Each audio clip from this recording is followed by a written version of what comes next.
જ્યારે પણ કોઈ હવન કરાવવામાં આવે છે ત્યારે કોઈને કોઈ કાર્યપૂર્તિ માટે કરાવવામાં આવે છે, ત્યારે કઈ મનોકામનાઓની પૂર્તિ માટે કયા પ્રકારના હવનના કુંડનું આયોજન કરવું તે અંગેની વધુ જાણકારી આપશે શાસ્ત્રી પ્રફુલભાઈ પંડ્યા.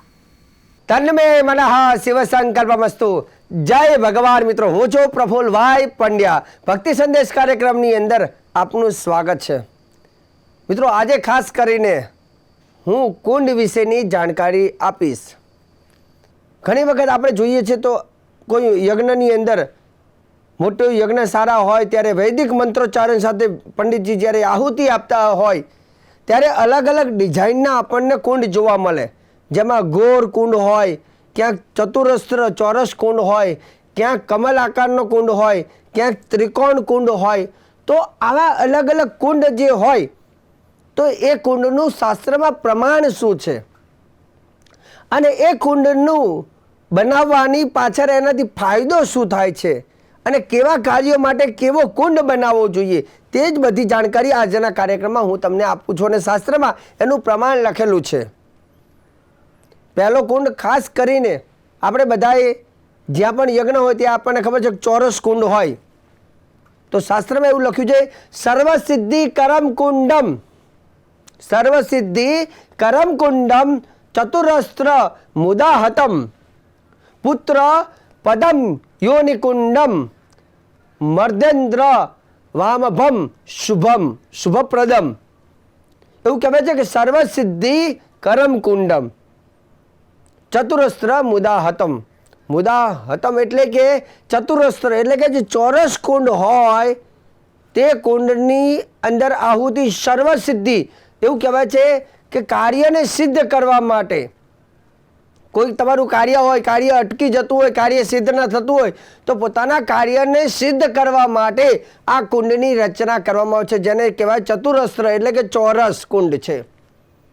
ત્યાર પછી લખ્યું પુત્ર પદમ યોનિ કુંડમ મર્દેન્દ્ર વામભમ શુભપ્રદમ એટલે કે યોનિ કુંડ, જે યોનિ આકારનો જે કુંડ હોય, જે પાન આકારનો કુંડ હોય છે એ સંતાન પ્રાપ્તિ માટે, જે વ્યક્તિના ઘરમાં સંતાન ન હોય અને સંતતિની પ્રાપ્તિ ચાહતા હોય તો સંતાન પ્રાપ્તિ માટે જે કંઈ યજ્ઞ કરવામાં આવે છે અને એ પુત્રેષ્ટિ યજ્ઞ, અને એ યજ્ઞની અંદર ખાસ કરીને યોનિ કુંડ બનાવીને જો એમાં આહુતિ પ્રદાન થાય છે તો સંતતિની પ્રાપ્તિ થાય છે. આવું આ શાસ્ત્રમાં લખેલું છે.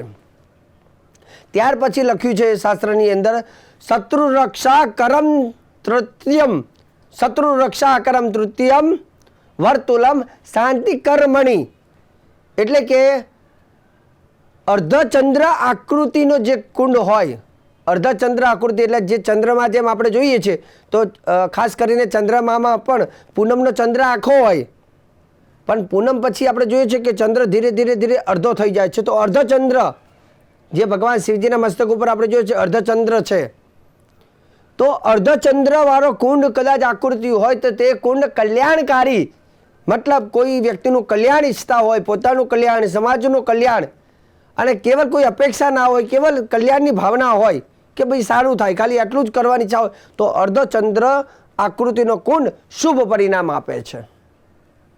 ત્યાં લખ્યું શત્રુનાશ, કદાચ કોઈ શત્રુઓ આપણા ઉપર હાવી થતા હોય, શત્રુનો ભય રહેતો હોય, શત્રુનો ડર રહેતો હોય તો શત્રુ રક્ષા કરમ તૃતીયમ, શત્રુ રક્ષા ત્રિકોણ, ત્રણ ખૂણાવાળો કુંડ જેને આપણે કહેવાય ત્રિકોણ. તો ત્રિકોણ આકૃતિનો કુંડ જે છે એ શત્રુ નાશ માટે હોય છે.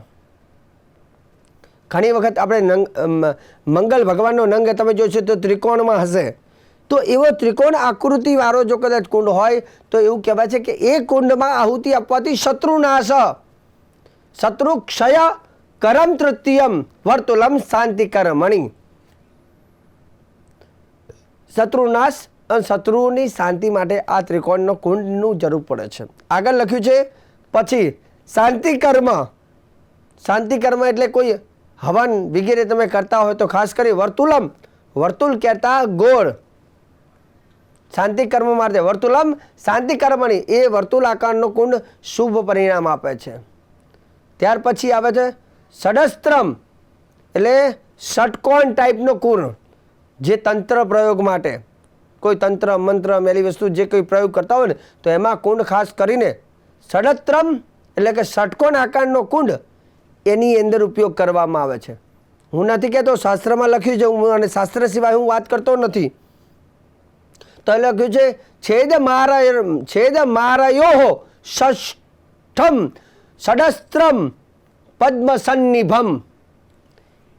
ત્યાર પછી લખ્યું છે પદ્મ એટલે કે કમર આકૃતિનો જ્યારે કુંડ હોય તો કમર આકૃતિનો કુંડ ખાસ કરીને વરસાદનું આગમન, વરસાદ ન પડતો હોય અને વરસાદથી પીડાતા હોય તો ખાસ કરીને પદ્મકુંડ બનાવીને એમાં આહુતિ આપવી, અથવા લક્ષ્મી પ્રાપ્તિ માટે પણ કહી શકાય કે અઢળક સંપત્તિ જેને ઈચ્છતા હોય, વ્યવસાય મોટો હોય, ચાલતો ન હોય અને ઘણું બધું કામ મહેનત કરે છે, પણ એ ચાહે વ્યવસાય હોય, એ ફેક્ટરી હોય કે કારખાનું હોય, એ બરાબર જો ચાલતું ન હોય તો ખાસ કરીને એ પદ્મકુંડનું નિર્માણ કરીને જો એની અંદર લક્ષ્મીજીનું આવાહન કરીને જો એની પ્રોપર આહુતિ આપવામાં આવે તો ચોક્કસ એ જગ્યા ફાયદો આપે છે અને વરસાદ માટે પણ પદ્મકુંડ શુભ પરિણામ આપે છે. અને છેલ્લું લખ્યું આરોગ્ય માટે વૃષ્ટિદમ રોગ શમનમ કુંડમસ્ત્રાસ્ત્રમીરિત. એવું કહેવાય છે કે જે આ અષ્ટ એટલે અષ્ટકોણ, અષ્ટકોણ 8 ખૂણા ટાઈપનો જે કુંડ હોય અષ્ટકોણ, જો અષ્ટકોણ કુંડ કેવલ આરોગ્ય માટે હોય છે.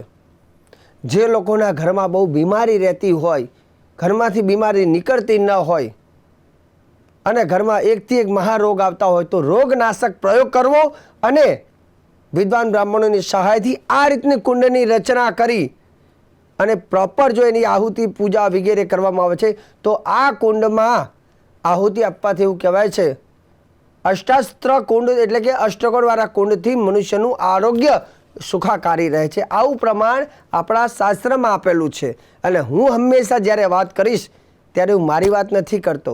શાસ્ત્રમાં જે લખ્યું છે, જે પ્રમાણ મને મળ્યું છે અને એ પ્રમાણને હું સારી ભાષામાં એટલે કે ગુજરાતીમાં તમારા સુધી પહોંચાડવાનું કેવલ હું કાર્ય કરું છું. સચોટ માહિતી આપવી તે મારું કર્તવ્ય છે અને ભક્તિ સંદેશ કાર્યક્રમ સદૈવ તમારો છે. તો જ્યારે તમારા મનમાં આવા નાના મોટા પ્રશ્ન થાય તો ચોક્કસ અમે કાર્યક્રમના માધ્યમથી એ પ્રશ્નોનો જવાબ તમારા સુધી પહોંચાડીશું. પરંતુ કાર્યક્રમ જોવાનું તમારે ચૂકતા નહીં. મને આપો રજા. જય ભગવાન.